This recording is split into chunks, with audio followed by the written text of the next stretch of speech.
The biggest names in sports are all on IsraelSportsRadio.com. This is Dmitriy Salita, and you're listening to IsraelSportsRadio.com. From the AACI studios in downtown Tapio, Jerusalem, it's Louis Live! Now here, host, me, and Yossi G. Hey, hey, hey! How you doing, Yossi? It's that time of the day. Yeah, it is. I like that. Maybe we'll keep that.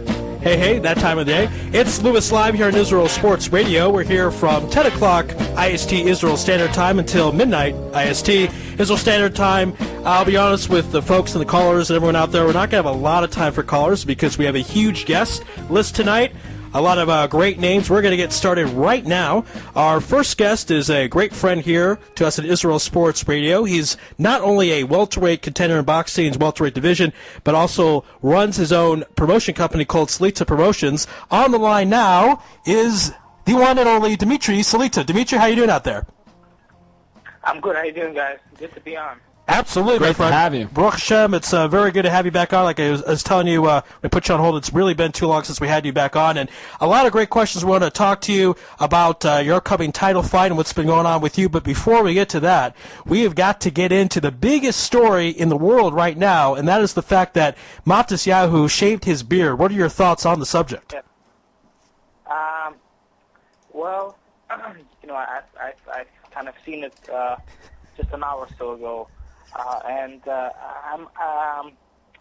You know, Matisyahu, I think from what I've seen and kind of, you know, from what I've seen with, you know, kind of talking to him, and I think that he was kind of a guy that was searching, and he's kind of, I guess, going through a difficult stage right now and through a down stage. But I think it's very possible that he's going to come back to being a religious Jew sometime down the road.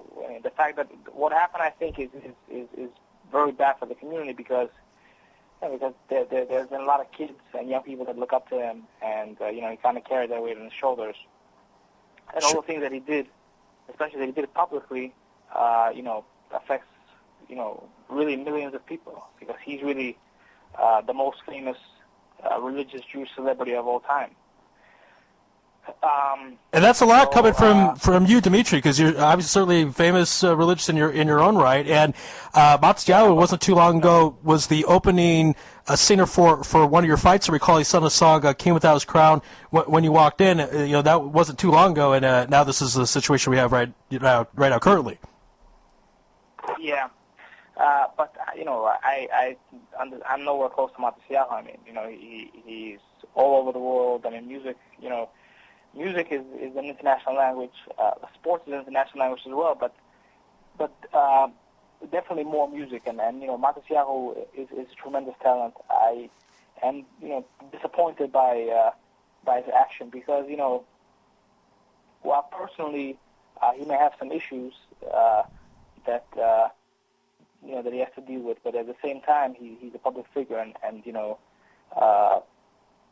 He made a name for himself, and he kind of benefited from that angle, and he has so many followers and so many people that look up to him, and you know, he really has this incredible aura when you see him. You know, he's tall and you know, and he just has an aura of a star.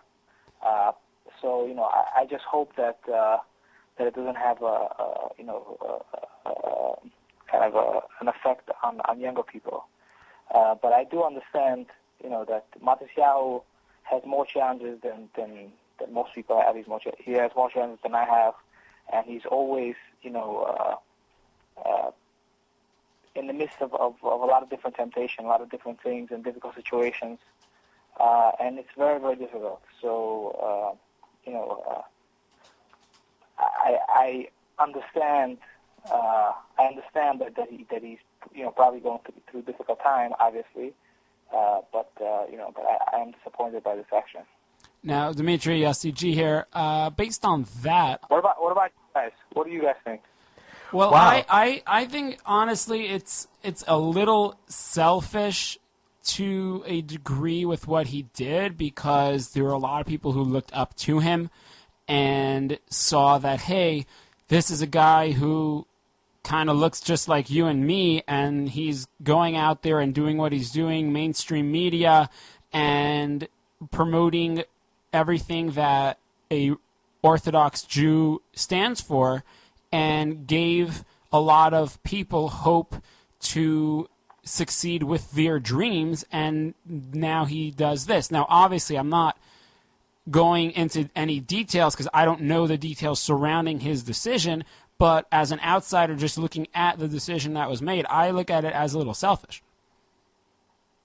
Yeah, it's pretty disappointing. Just because he's, people that are, I live in a Jewish neighborhood. A guy around the corner, God forbid, if he takes a step back in his religiosity, it only affects him.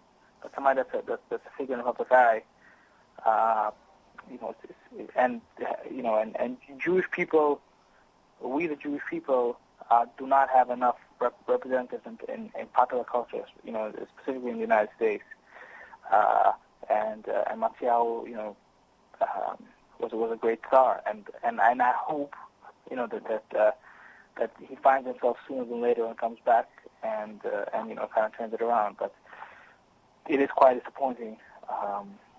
It's quite disappointing. Dmitry, you know what I thought? Me and Yossi discussed this in the green room, and I said it would be like if ESPN offered me personally a lot of money and then said, and I said to him, okay, how about we just call it sports radio instead of Israel Sports Radio? Because you got to remember what got you there. And yes, he's a talent, but his hook, if you will, was that he was a religious Jew who was doing reggae music. That's what caught the attention of a lot of people. And it's kind of like when you get to the World Series, do what got you there. Don't change all of a sudden. And now that he's famous, again, like you talk about the pressures that we don't really understand, may have gotten to him. And it could be that Yossi had this idea that maybe Sony said, why don't you do something a little different so we can get you more attention? Yeah, maybe it was a little stagnant with everything that was going on with him. He wasn't getting a lot of hits, so to speak, and suddenly Sony says, hey, do something that'll bring more attention towards you. Yeah, I don't know. I think that it's underneath it all, there's some personal issues that led him to this, I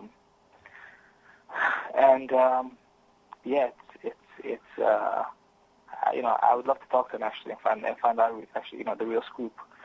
But it's important. Sometimes I go around to different communities and synagogues and I kind of tell people my story. I think it's very important for Jewish people, for religious people, and specifically for people that have become religious, to understand that God and Torah and all the commandments, that's perfect. That's 100% perfect. But sometimes we as people don't always do the right thing, and everybody has their temptations, everybody has struggles, and hopefully we're all trying to be better human beings. But sometimes we see a person that looks religious and that's wearing the whole that looks holy, so to say, and he does something that disappoints us. So it can affect you personally. So you'd be like, man, this guy is representative of Judaism, and this guy is doing something that he's not supposed to do. How is that possible? But people are not representatives of perfection. There's very, very, very few people that are holy, and certainly someone that's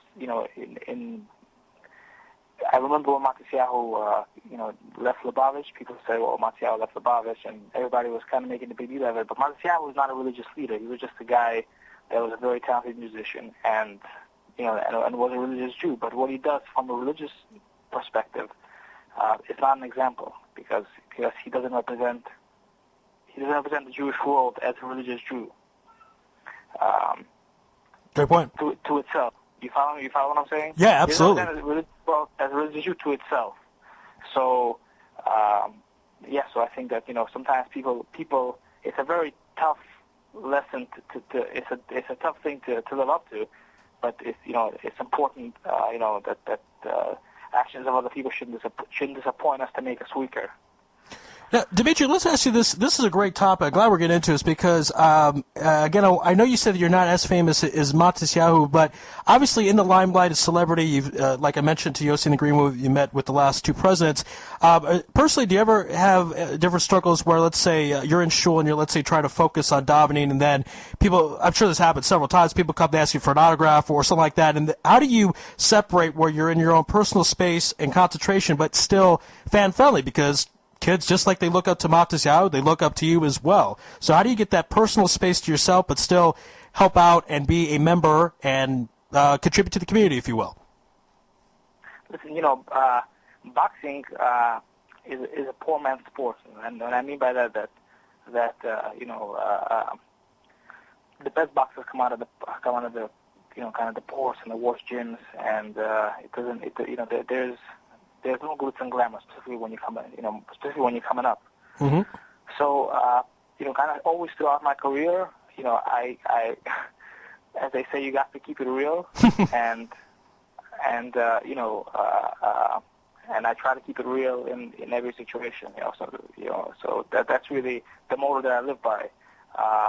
And if it's an appropriate time for someone, for me to be, I don't know, for me to do something for somebody, I do it, and if it's not an appropriate time, then I don't do it, and I tell them that I couldn't do it, or whatever the situation may be.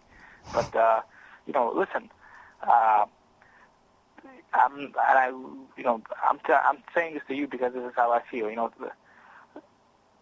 God blessed me with an opportunity to box, and this is my talent, and I understand that because I'm an athlete, and because in boxing, because I'm a white guy, and because I'm Jewish, and because I'm religious, so it gets more attention and all that stuff. But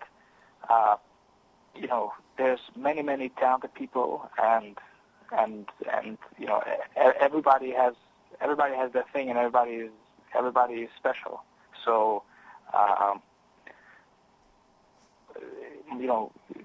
you respect me, and I respect you, and that's how it is for everybody, really, in my life. You know what I mean? Absolutely. Actually, it was interesting because I had a conversation with my roommate because you talked about, if I'm able to help someone, I could do it, and if I can't, I can't. He wanted me to take out the dog, and I don't know. I wasn't in that mood at that place, and so not the same as signing autographs. But yes, you definitely have to find your boundaries, right? Yeah, listen, man. Sometimes. And I'm sure, very possibly Matisyahu faced this, definitely more than I have. Sometimes you're just, people ask you for stuff, you're just either doing something else, or you have your other responsibilities of your own personal life, and you can't do some things, and people get upset at you. And people get upset at you because they view you as, as Superman, that there's 28 hours to your day and not 24. You know right, what I mean? Absolutely. Sometimes certain things you just can't do, like the example that you just gave. So, Yes, no, I understand, Tommy. You're right. I mean, obviously it's different for everybody else. But I'll tell you, one of the things I want to get into, because I've been very impressed with Hanukkah's coming up, and I recall that I believe your first trip to Israel ever was during this time 2 years ago. Is that correct? That is correct, yes. And now that was right after one of the toughest moments in your career with the loss in the title to Amir Khan, and you had to work very, very hard to get back to the title shot. You had now 2 years of comeback fights, and some people have the easier road. They take the easier road, like Oscar De La Hoya lost a title fight, and then his next fight was a title fight. But you went, like you mentioned, no glam, no glitter, hard work the past 2 years to get to this title shot again. Tell us about that 2-year period and what you had to do to get this shot again. Well, first of all, I want to say that that time in England and the result of what happened really was very, very one of the hardest times in my life. And boxing is something that I dedicated my life to, and it was just a very, very difficult time for me. But literally 2 days after that, I came to Israel, and the love and the support that I got from people, and seeing all the holy places, visiting them for the first time, really gave me tremendous inspiration.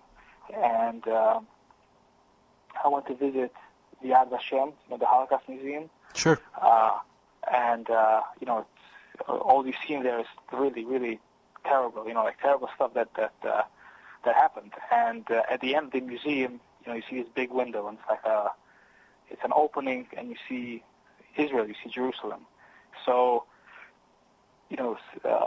70 years after such a tragedy, Jewish people rebuilt themselves, and now we have our own land, and and we're growing as a people, and I was there to see it. So that really, really gave me inspiration to get myself back. I knew that I have fans and that people follow me, and that they were disappointed with what happened, as was I.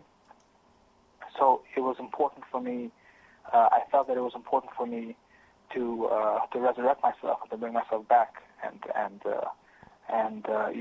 to win again, and to get myself, do my best to get myself back into that position.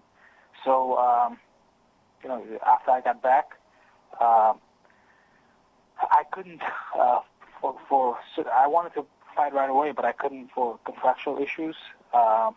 And then I got out of my contract, and I formed my own promotion company, and I had 3 fights thereafter. I also sought out the help of Emmanuel Stewart. Actually, Jimmy O'Farrell, which was my trainer, my mentor, he passed away. It's going to be a year in February, and before he passed away, after my fight in England, he called Emmanuel Stewart, and he asked him that he come on board and he helped me out. So that's how that started. And my last 3 fights, I spent my training camps in Detroit, and I got ranked again in the world, and I got this title opportunity. But this title opportunity is actually, it got pretty complicated. I don't know if you guys have been following it. Well, we don't know all the complications, but please share with us, as they say, directly from the source about Do about tell. this. Yes, do tell, as they say. Well, I signed the contract with the promoter representing this particular champion, whose name is Ismail Masaudi, who's living and fighting out of France, but who's of Moroccan descent. And after I signed the contract with him, the fighter himself entered into an agreement with Matthew Hatton, who's the brother of Ricky Hatton. Mm-hmm. And Ricky tried to get his brother a title shot, so he paid him an extraordinary amount of money. But that was against the rules, against the law, because he didn't make a deal with his promoter, which is kind of the industry standard. And that fight was supposed to happen November 24th. And we petitioned with WBA, and the fight got canceled. It actually got canceled a couple of days before the fight was supposed to happen. Wow. So now we're back on the negotiating table. Originally, my fight with this guy was supposed to happen November 5th at Madison Square Garden in New York City, but obviously it stretched, a little bit too long. But hopefully sometime soon we'll be able to come to an agreement. He's hesitant to come to New York City for different reasons, but hopefully we can work it out, and I can fight for a world title again. It's the same world title that I lost to Khan, but just in a different weight. So I really look forward to redeeming myself and to winning my world title.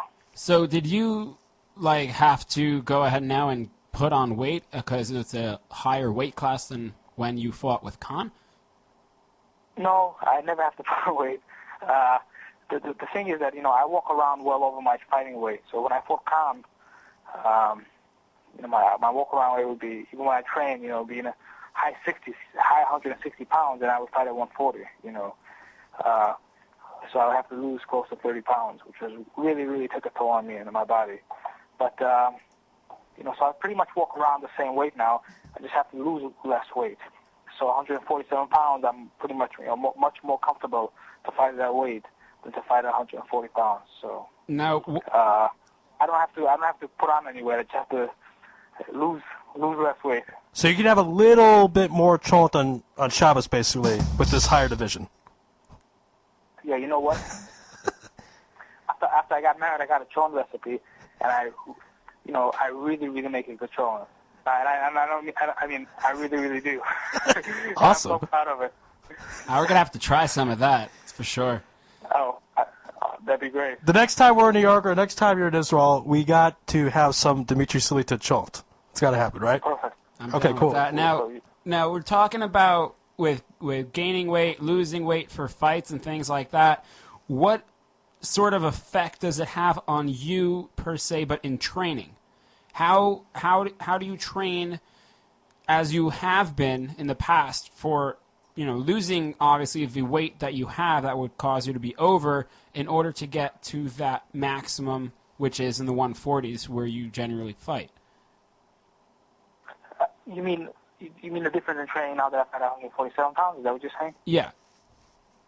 Well, naturally, when I train real well, my weight gets down to about mid 150s, and the rest, 8-10 pounds I dry out, which is just done a week or so before the fight. But when you train hard and you train every day, twice a day, you need to eat, and in other sports like in swimming and running and gymnastics, whatever, they eat so many calories just so they can have the energy to sustain that kind of workload. When you're trying to make weight, though, you cut back on unnecessary fuel, so it really weakens you. So, and when you stay in a certain weight class for too long, it could be really detrimental to you. And actually, all the deaths in the ring are connected to that. Actually, there has never been a heavyweight that died in the ring, because heavyweights don't have to make weight, so they don't dehydrate themselves. But the death toll and the brain injuries happen when boxers dehydrate themselves and they get hit into the head and they have no cushion to cushion the blows because their water is sucked out. Wow, so interesting. Yeah, that's an interesting fact that actually that most people don't know. But when you have 3, 4, 5 pounds make a big difference, and so when you have that those couple of pounds where you can eat and you can sustain the intensity of your training, it can really help out a lot.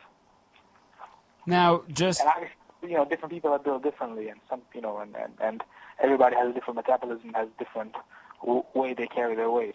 So what do you do to lose the weight in the last couple of days before a fight? You said you have to clear out a few pounds. What do you do as a quick cleansing? Well, that's super cleansing. No, we don't, and we don't mean going to the mikveh either. We meant the real hard stuff.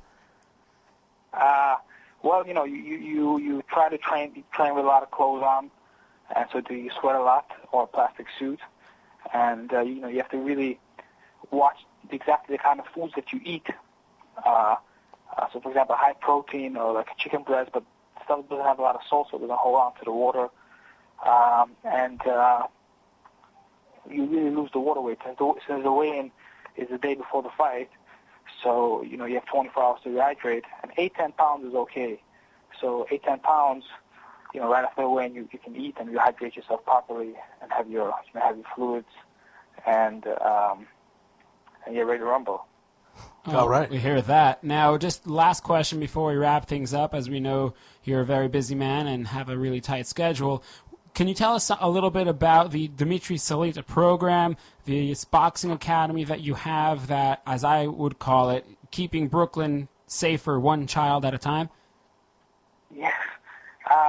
Well, I've been around some of the best trainers and some of the best boxers in the world, and I took together a couple of things that I think that really worked well for me and for other guys, and I put together this program. This particular program, it's currently in 2 different places in New York.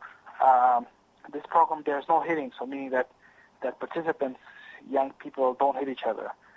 They just use the the boxing training techniques to get themselves in shape, which includes exercise and warm-ups and actual boxing stuff to lose weight, to get in shape, to gain confidence.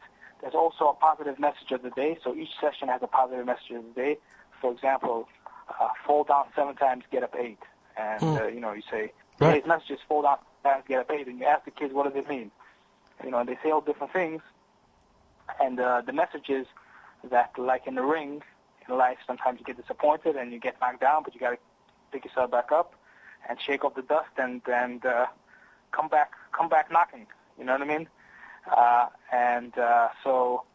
So each session, like a trainer inspires a fighter in between rounds. So it's kind of the same idea with the inspirational message, for a message that they take with themselves, and apply to life and to whatever things they have going on. Well, speaking of... Go ahead. One thing. Yes. I saw on your program that you have Ron Ross on. Yeah, yes, he's we do. Coming on a little later. Is a great friend of mine and a great writer. So please send him very warm regards. I've read his books and his stories, and he wrote quite a few stories about me. All right, we definitely will. He's a very talented photographer. We've had quite a few exhibits in New York City. So Ron Ross is the man. And Dmitry, I did mention you to Roy Jones as well, per your request. So he had a lot of great things to say about you. Yeah, Roy's a great guy, and yeah, and I know that he won this past weekend. Yes, and as you will as well, Bezrat Hashem. And speaking to someone that fell down and got up, you did that very, very well 2 years ago of getting back up, getting to this title shot. And I hope everything works out really, really soon. I mean, I'm sure it will. Just technicalities, dotting the I's, crossing the T's. Yossi, you want to say something? Yeah, man. Just good luck. That's it. Yeah, That's it's really great to root for you in your career. We're a very candid athlete, very honest, and that's a great thing in this business. And tell it like it is. That's all we could ask for. Keep it real. That's certainly what we appreciate. And again, we hope the title works itself out, all the legalities, all the politics. You get in the title shot, you win. And Bezrat Hashem will have you on after you win. And we'd love to see you sitting here in studio with the belt. And with the chant. And the chant, of course. You know what happened is that I was in Israel pretty much the same time, secular count, the same time each year. So I was there in December, and I was there last year. I was there in December as well, right before New Year's. So hopefully this fight happens soon, and after this fight, God willing, I'll be able to visit Israel as a world champion and visit your studio and say I love you guys and make my show for you. Sounds awesome. Yes, in more ways than one. Delightfully delicious. Yes, we're really looking for that. Dmitry, thanks so much for the time, and good luck in the title shot and the title fight. Thank you, guys. Take care. Take care, Dima. You're listening to Lewis Live on IsraelSportsRadio.com.